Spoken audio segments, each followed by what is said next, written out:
Supreme কোর্টের রায়ে 2016 সালে প্যানেল বাতিলের ফলে চাকরিহারা শিক্ষক শিক্ষিকা অশিক্ষক কর্মীরা পথে নামলেন বুধবার। চাকরিহারাদের ডিআই অফিস অভিযান ঘিরে ধুন্ধুমার পরিস্থিতি সৃষ্টি হলো। পুলিশের সঙ্গে ধস্তাধস্তি হলো চাকরিহারা শিক্ষকদের। আন্দোলন করতে গিয়ে অসুস্থ হলেন দুজন শিক্ষক।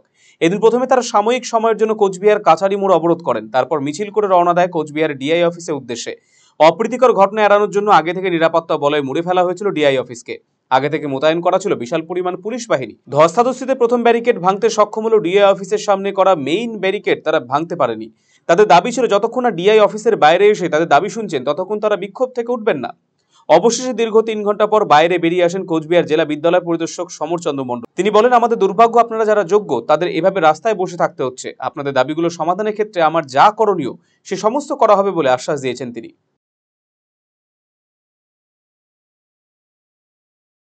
আমাদের মিরর ইমেজ সহ সুপ্রিম কোর্টে রাজ্য সরকার রিপিটিশন করুক, কারণ আমরা রিপিটিশনে শুধু রিপিটিশনে হবে না, আমাদের যোগ্যদের মিরর ইমেজ সহ সুপ্রিম কোর্টে যাক, আমাদের যোগ্যরা যারা আছে তাদেরকে যোগ্য স্থানে ফিরিয়ে দিক।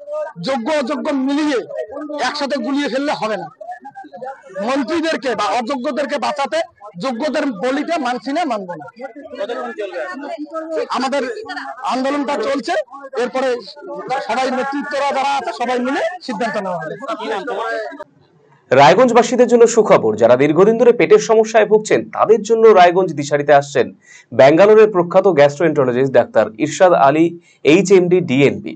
এখন থেকে প্রতি মাসে নির্দিষ্ট দিনে ডাক্তারবাবুকে দেখাতে আজই যোগাযোগ করুন দিশারি হেলথ কেয়ার, উকিলপাড়া, রায়গঞ্জ শাখায়। যোগাযোগ করুন 7477785509 এই নম্বরে এবং 7477785512 এই নম্বরে।